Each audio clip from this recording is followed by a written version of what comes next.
chapitre 10, du verset 14 au verset 17.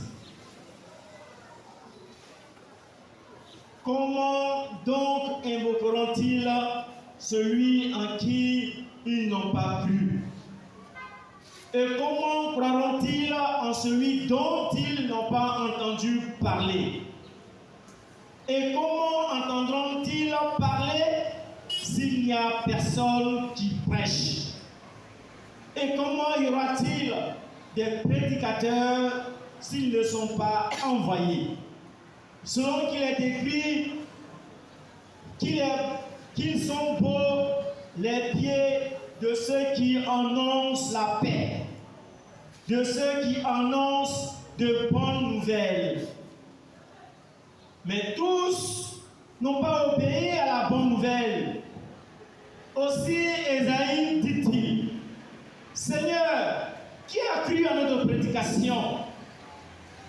Ainsi, la foi vient de ce qu'on entend, et ce qu'on entend vient de la parole de Christ. Parole du Seigneur. Amen, frères et sœurs. Le titre de mon message ce matin est justement tiré de ce verset: qu'ils sont beaux les pieds de celui qui annonce l'évangile. Qu'ils sont beaux les pieds de celui qui annonce l'évangile. Frères et sœurs, voici une succession de questions, mais de simples questions, de petites questions qui nous amènent à réfléchir. Et nous allons parcourir ce questionnaire-là pour essayer de méditer sur notre mission. La première question, elle est toute simple.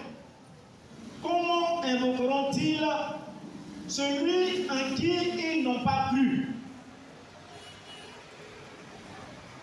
C'est-à-dire que ici, il y a deux termes: invoquer. Et puis, il y a il au pluriel. Donc, il y a des personnes, des gens qui doivent invoquer Dieu pour croire en lui. Sinon, c'est l'inverse. Des gens qui doivent croire en Dieu. Et pour croire, il faut invoquer Dieu. Il faut faire appel à Dieu. Comme nous ici, disciples de Jésus, chaque matin, et je le suppose, invoque Dieu. Nous invoquons Dieu chaque matin. Nous adorons Dieu. Quand il y a une situation, nous appelons Dieu au secours. Frères et sœurs, nous avons besoin de Dieu chaque jour dans nos vies. Et nous l'appelons quand nous avons besoin de lui. Mais c'est parce que nous croyons en lui. C'est parce que nous savons que Dieu peut faire quelque chose. Nous savons que Dieu, il peut réaliser ce que nous voulons. Il peut combler nos besoins. Mais c'est parce que nous avons foi en lui. C'est parce que nous croirons en lui. Et c'est pour ça que nous le faisons.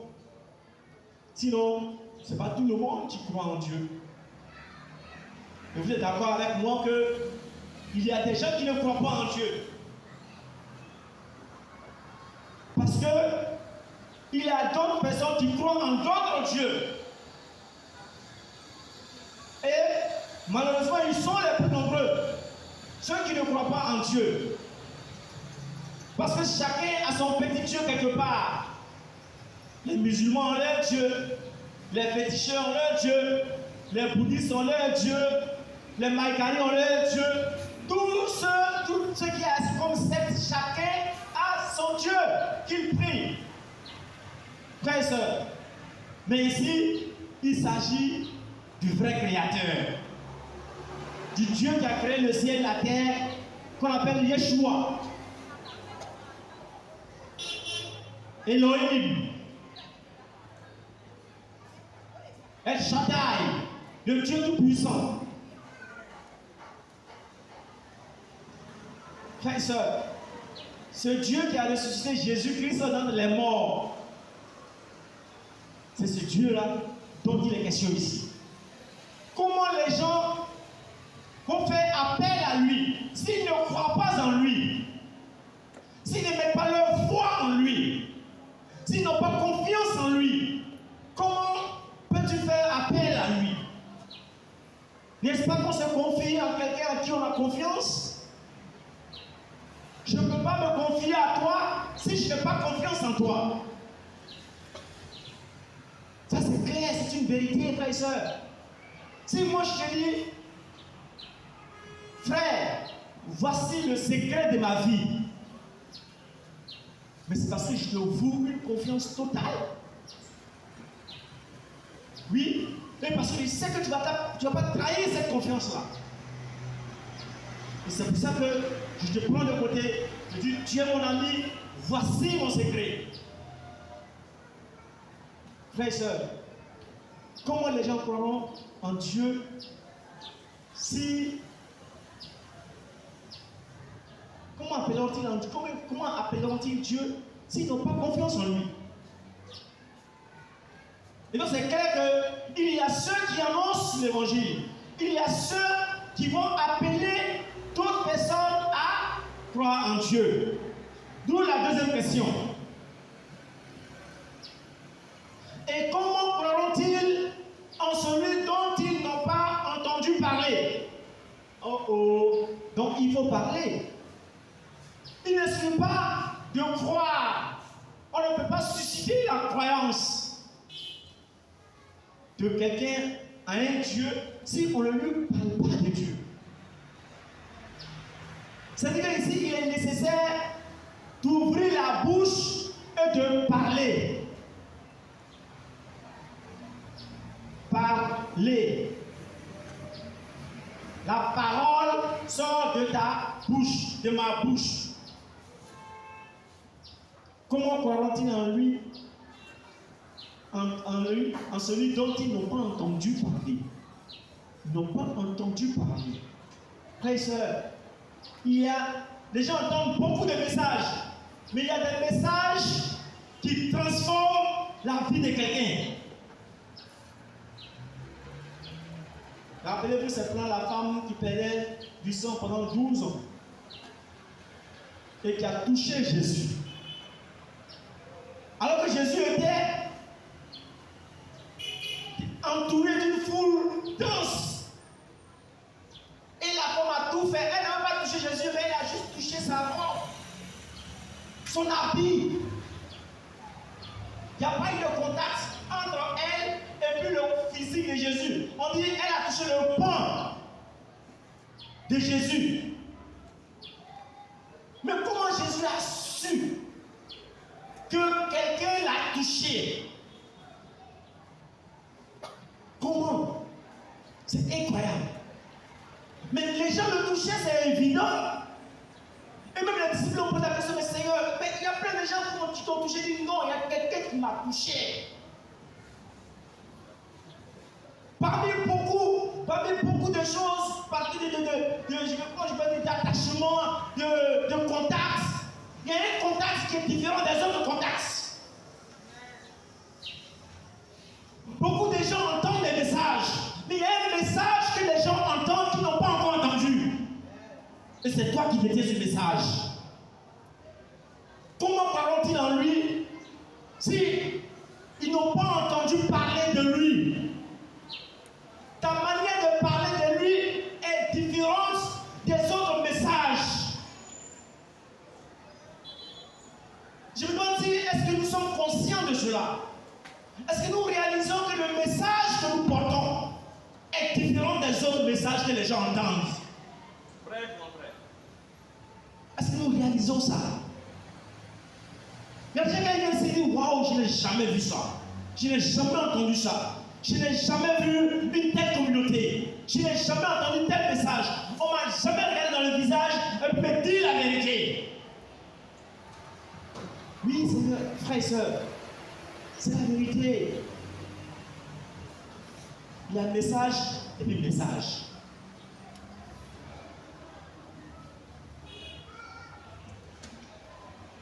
Ma question c'est, est-ce que tu parles? Est-ce que tu parles?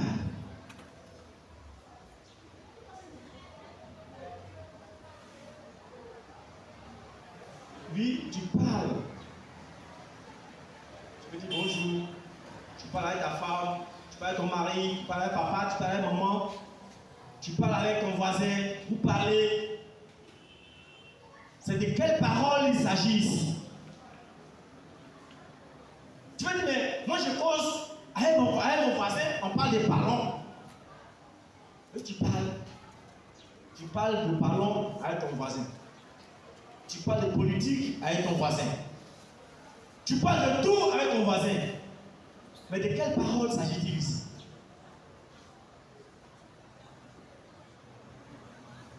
La parole qui transforme la vie.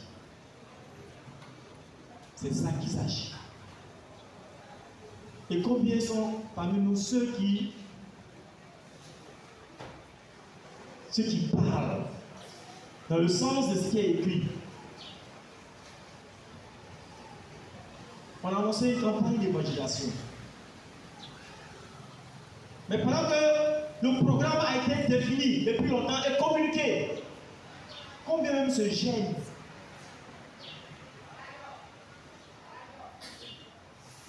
À deux fois, on était pratiquement une quinzaine ou 20 personnes, on n'a pas compté même. On n'atteint pas 20 personnes. Ça, c'est la première chose. Hier, comme j'étais au funérailles, je ne sais pas combien étaient là-bas. Et pourtant, on a plus de 100 ici, presque 200 personnes.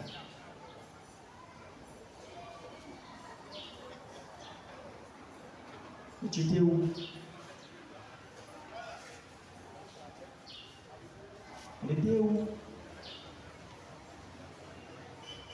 Quels sont ceux qui ont pris la décision de parler? Voyez-vous, c'est là, c'est à ce rendez-vous que Dieu nous attend. À ce rendez-vous-là. Le rendez-vous du salut des âmes. C'est là que Dieu nous attend. Sinon, tout le spectacle qu'on fait là, c'est pour entretenir notre vie chrétienne, d'accord. Mais c'est là que Dieu nous attend. Il a dit aux disciples, allez-y, prêchez aux hommes de toutes les nations et je suis avec vous. Voyez-vous, Jésus dit, il est avec nous sur le champ missionnaire. C'est pour cela qu'il pleuve, qu'il neige, on y va. Parce que Jésus est déjà là-bas. Jésus nous donne un rendez-vous. Bon, il pleut, je ne peux pas partir. Vous ne voyez pas qu'il pleut. Mais regardez le miracle que Dieu fait. Il a plu la matinée, il sera à une certaine heure, il sera à 14h, 15h, 16h, il pleuvait, 15h30, il pleuvait encore.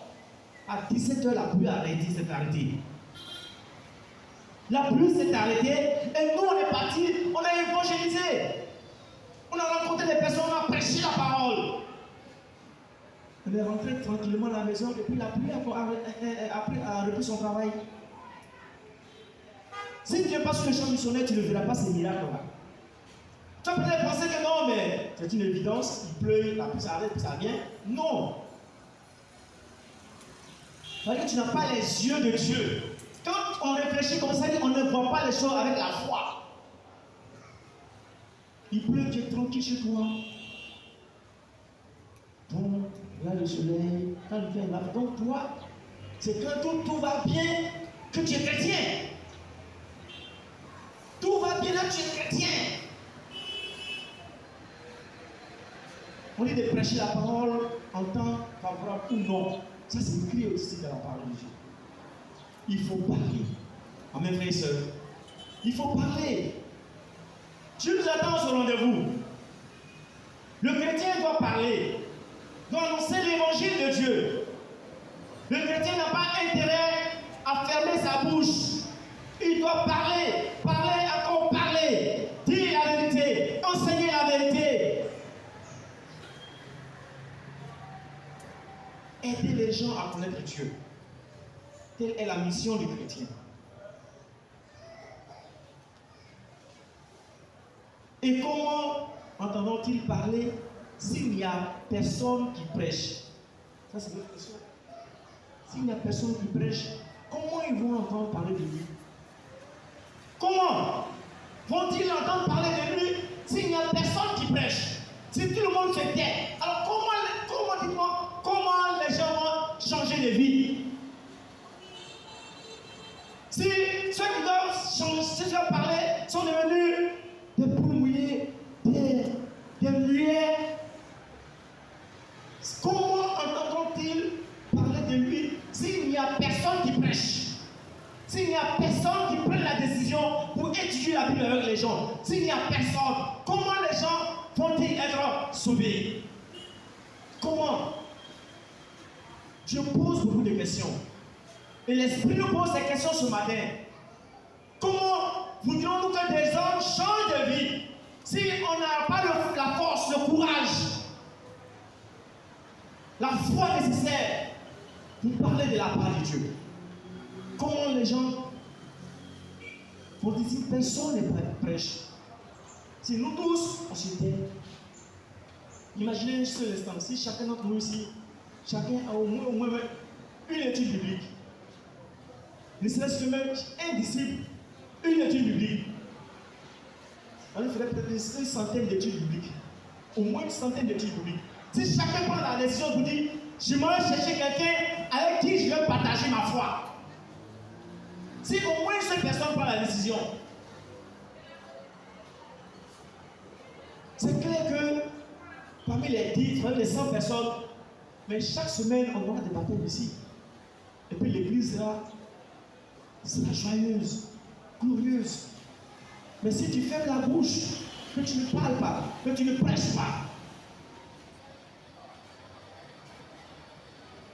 Dieu veut que le monde change. Et Dieu l'a choisi pour que le monde soit transformé. Frères et sœurs, ne fermons pas nos bouches. Parlons de Dieu. Au verset 15. Comment y aura-t-il des prédicateurs s'ils ne sont pas envoyés? Or, nous sommes déjà envoyés. Le point, c'est ça. Nous sommes déjà envoyés. Depuis notre baptême, on est convaincu qu'on est pécheurs d'hommes. Et que Jésus nous a envoyés à aller chercher d'autres âmes pour les rapporter ici. Ça, c'est clair. Le statut d'envoyé, on l'a déjà. Mais maintenant, est-ce que nous faisons preuve de ce statut-là? Est-ce que nous utilisons ça? Et il dit qu'ils sont beaux les pieds de ceux qui annoncent la paix, de ceux qui annoncent la bonne nouvelle, ceux qui annoncent de bonnes nouvelles. Qu'ils sont beaux les pieds de ceux qui annoncent la paix. Voici comment Dieu qualifie ceux qui annoncent la paix. Il y a ceux qui annoncent la paix, qui ont les pieds qui sont beaux. Ma question ce matin, est-ce que tes pieds sont beaux devant Jésus? Parce que si tu t'étais, tes pieds ne sont pas beaux. C'est ça qui est écrit, c'est pas moi qui ai écrit. La Bible dit qu'ils sont beaux les pieds de ceux qui annoncent la paix.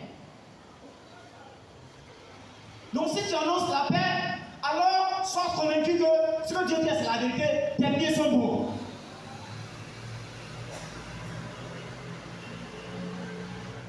Tes pieds sont beaux. Parce que Dieu ne voit pas les choses comme toi tu vois. Du moins c'est comme nous voyons. Pour Dieu, ceux qui sont beaux, c'est ceux qui annoncent la paix. Tout simplement. Annoncer l'évangile, annoncer, demander aux gens de changer de vie. Ça, c'est ça le travail de ceux qui ont cru en Jésus. Et ceux-là, leurs pieds sont beaux.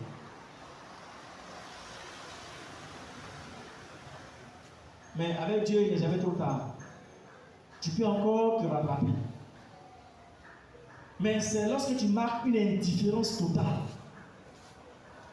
où tu sais que à cette heure-ci, les autres sont à ce rendez-vous là, mais toi tu fais autre chose. C'est là le problème. C'est pas que tu peux être empêché, ça peut se comprendre. Mais quand tu marques une indifférence totale par rapport à ça, c'est ça qui est grave. C'est ça qui est très grave. Moi, j'ai appelé les organisateurs, je ne devais pas être là, puisque je devais aller encourager la famille. Donc, j'ai dit appeler le diacre, il faut la laisser son portable à la maison. Les enfants ont dit papa n'est pas là. J'ai appelé le diacre Zouzou, il lui dit non, il ne peut pas venir parce que. Tout le monde s'est appelé. Mais au moins, mon cœur était là-bas. Mais je devais être de l'autre côté. Mais quand tu t'absentes là, qui tu informes que tu ne peux pas être là? Tu te lèves, tu t'en vas, tu fais comme tu veux, tu vas où tu veux, tu fais ce que tu veux, mais tu n'es pas au rendez-vous où Jésus est. Jésus est là. Celui qui tu pries, puis tu dis, il m'est béni, il a fait ceci, il m'est béni, il m'a donné un travail, il m'a fait ceci, il m'a donné des enfants, il m'a donné un mari, il m'a donné une femme, tout ça. Lui, il est là, il dit, il faut venir. Et toi, tu fais ce que tu veux. Tu es où tu veux. Bon, tu fais quoi? Comme tu entends. Tu vis indépendamment de Dieu. C'est-à-dire, cette indépendance-là, Dieu n'aime pas ça. Je vous assure, frères et sœurs, Dieu veut qu'on dépende de lui. Il veut qu'il y ait un attachement à lui. Voilà ce que maintenant, Dieu est indifférent à ça. Franchement, ça choque souvent. Ça choque. Et pourtant, on est dimanche en culte. On est à l'aise. Mais pourtant, hier, tu as raté le rendez-vous de Dieu. Sans raison valable. Sans raison valable. Alors, il y en a qui vont, ça c'est pour ceux-là. Ils vont faire. Moi, je vais à mes occupations. Moi. Non, ça c'est pas pour moi ça. Moi. Pour après, non, je suis chrétien. Je suis disciple de Jésus, je fais cela, je suis ici, bon, voilà ma communauté, voilà mon église, bon, voilà. Ça, c'est ça. Frères et sœurs, il y a les pieds, il n'y a que les pieds de ceux qui énoncent l'évangile qui sont beaux. Il faut retenir ça. Il faut retenir ça. Parce qu'il y a les bénédictions que nous ratons. C'est ça qu'on oublie. Il y a des bénédictions incroyables que nous ratons dans l'évangile et l'évangélisation. Là, c'est quelle bénédiction? Nous, pour nous, on matérialise tout. Bon, vous voulez pas dire qu'il y a l'argent là-bas. Il y a eu l'argent. Parce que pour nous, on est tellement dans notre tête, on résume toute la vie en l'argent. Tout est argent. Tout est argent. Si on disait, bon, venez, celui qui a évangélisé 10 personnes, il a 10 000. Ça c'est fini. Non. Les cas de visage, donne-moi 20 feuilles d'évangélisation. 20 feuilles d'évangélisation. Dans tout ce qui passe là, ça va arrêter. Quand tu finis, voilà ma photocopie des pièces, des documents distribués. Donne-moi 20 000. Là, c'est l'argent que je cherche.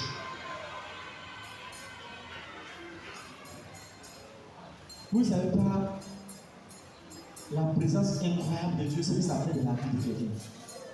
Vous imaginez quand les disciples, Jésus a envoyé 2 à 2 les disciples aller prêcher l'évangile. Quand ils sont revenus, ils étaient tout contents, tout joyeux. Comme la dernière fois, on était contents. Se retrouver. Le frère Yaouba Charles, il ne voulait pas arrêter de prêcher. Tout le monde m'attend. Il faut qu'on prêche. Tout le monde était joyeux, on était content. On s'est retrouvés, on s'est fait la polade. On est parti même sur la pluie, avec nous partis à pied. Bon, tout le monde était joyeux. Jésus dit, oh, ne soyez pas joyeux parce que vous avez fait ça. Soyez plutôt joyeux parce que vos noms sont inscrits aussi. Parce que vos noms sont inscrits aussi. Tu ne sais pas que quand tu prêches l'évangile, tu es en train de renforcer ta position dans le ciel. Amen. Plus tu fuis l'évangile, tu es en train de couper le banc sur lequel tu es assis. y a dans l'évangélisation. Tu es en train de consolider ta place. Tu dis, Seigneur, je suis là, je ne suis pas converti. Je suis là tout le Père pour ta mission, pour annoncer l'évangile, pour que d'autres personnes viennent. Je suis présent, c'est pour entretenir ta foi. Parce que, frères et sœurs, regardez le verset qui suit. Et, verset 16. Mais tous n'ont pas obéi à la bonne nouvelle. Tous n'ont pas obéi à la bonne nouvelle. Oui, ce n'est pas eux tous qui vont obéir à la bonne nouvelle. Eux tous n'obéiront pas à la bonne nouvelle. Mais il y en a qui vont obéir à la bonne nouvelle. C'est ceux-là que nous partons chercher. Ceux qui vont obéir à la bonne nouvelle. Oui, je vais parler à beaucoup de personnes, mais il y a ceux qui vont obéir. Et il y a ceux qui ne vont pas obéir. Comme je disais avec le frère avec qui j'évangélisais la dernière fois, je lui dis, tu sais, comme c'est un jeune chrétien, je lui dis, tu sais, quand tu vas évangéliser avec comme ça, attends-toi à 3 résultats. Il y en a qui peut être d'accord, très ouvert. Il y en a qui va être ni figue ni raisin, bon, il n'est pas d'accord, bon. Mais il y en a d'autres qui disent, bon, il peut te rejeter. Ce sont ces 3 résultats que tu vas attendre. Il n'y a rien d'autre. S'ils ne t'ont pas chassé, bon, c'est ça. Mais c'est ça, c'est les 3 choses. Et même si on te chasse, tu vas avec la joie. Et oui, il y a la joie quand on te persécute parce que tu annonces l'évangile. Il y a la joie là-dedans. Parce qu'on te persécute pour une bonne cause. On me persécute toi à la maison.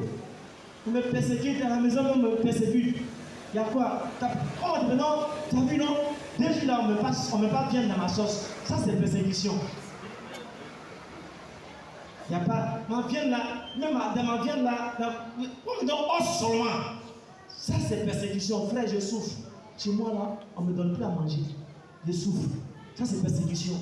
Toi, voilà ta persécution. Non. Persécution où on te chasse. On te poursuit. Ça, on ne connaît pas ça ici encore. Moi, j'ai vu un peu à San Pedro un peu. Quand j'étais à San Pedro, on m'a chassé le doigt qui dit ici. Viens. Tu vous vois ici. Parce qu'on m'avait invité pour aller étudier la Bible avec un pasteur. Et le pasteur en question, il ne voulait plus rien entendre. Et son grand pasteur vient pour me menacer. Et comme leur église, leur communauté s'appelait Puy de Jacob, moi je parle avec le pasteur qui m'a invité. Et lui dit, mais ça bouge. Pasteur, calmez-vous. Je suis venu parler avec lui. Vous mettez vos pouces dans le classement.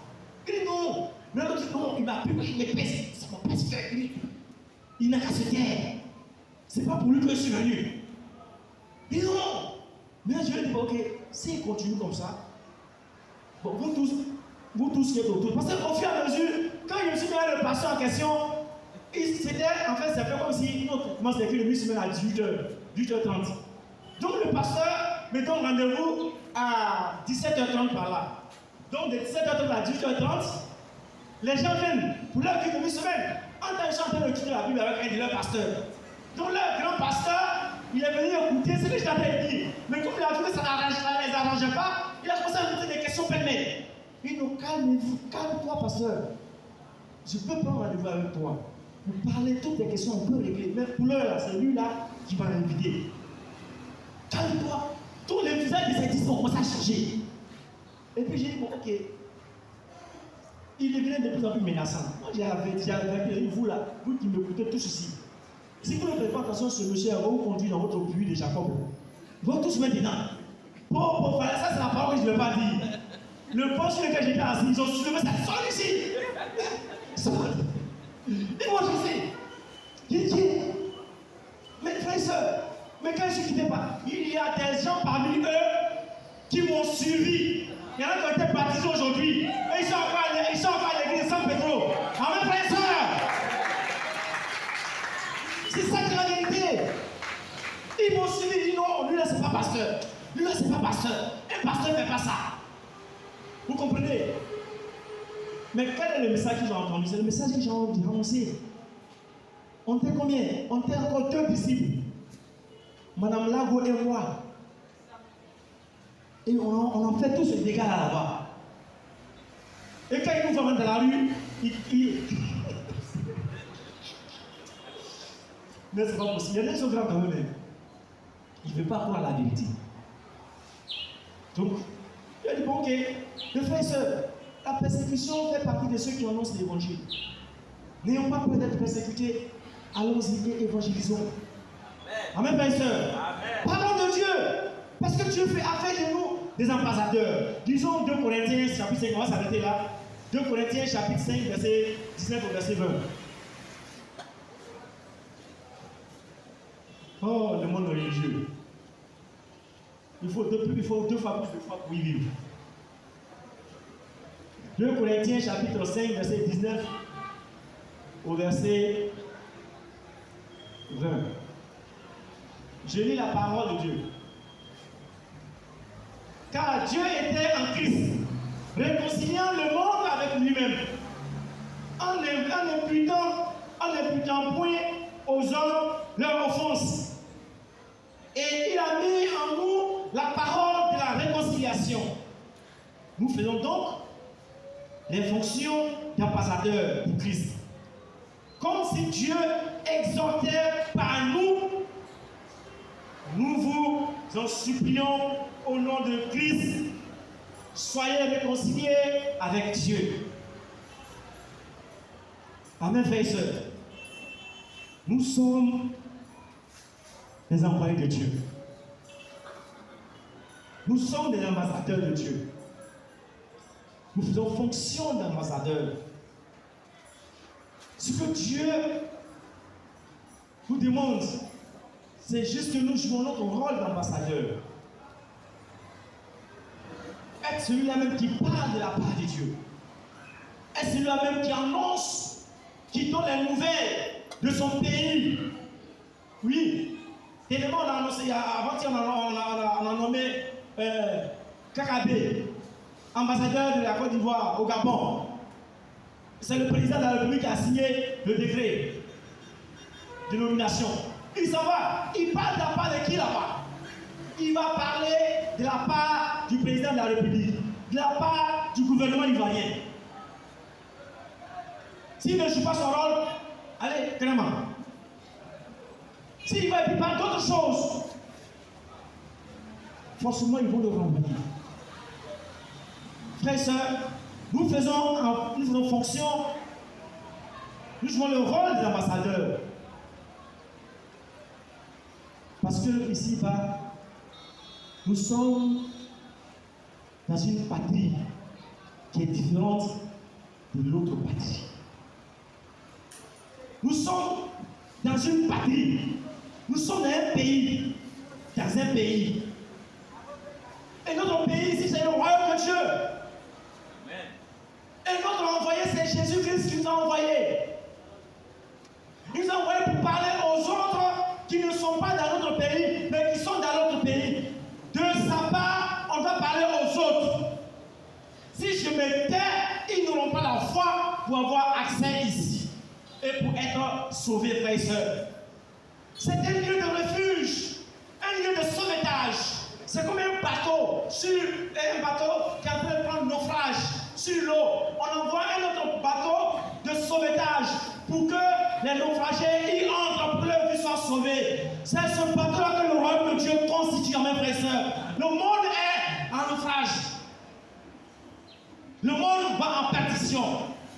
Et Dieu a envoyé un bateau de sauvetage qui est son royaume. Et nous qui sommes là-dedans, nous devons attraper la main de ceux qui sont en train de mourir. Vous leur dites, montez dans le bateau, sautez dans le bateau pour être sauvés. Et nous, on est là, tu te noies. Sois fort. Tends ta main, attrape sa main et enlève-le de là-bas. C'est de ça qu'il s'agit. C'est ça que Dieu attend de nous. C'est ça que Dieu attend de toi. Mais nous, on est dans le bateau de sauvetage. Oh, moi je suis sauvé. Oh. Allez, c'est toi. Allez, soyez fort. Ah bon? Dans ta main. Et quand on dit allons sauver les gens, soyons prêts. Soyons disponibles et disposés à le faire. Telle est notre mission, mes frères et sœurs. N'abandonnons pas la mission en bon chemin. Soyons forts, soyons encouragés, ayons la foi que les hommes et les femmes vont changer. Amen. Parce que c'est ça qu'il s'agit. Ne soyons pas égoïstes, ne nous asseyons pas sur le message. Parce que Dieu va nous demander des comptes. Amen, frères et sœurs. Amen. Vous êtes des frères et sœurs formidables, vous êtes une église formidable. Et je sais que vous savez relever le défi. Vous savez comment on fait. Ça, c'est nous reste encore une semaine. Chacun de nous va prendre la décision pour dire je serai là. Pour aller sauver, pour aller parler. Une seconde peut sauver la vie de quelqu'un. 10 minutes peut sauver la vie de quelqu'un. N'oublions pas ça. Bannissons en nous tout ce qui est excuse, tout ce qui est ruse du diable. Allons-y et annonçons l'évangile. Amen, frères et sœurs. Que Dieu vous bénisse.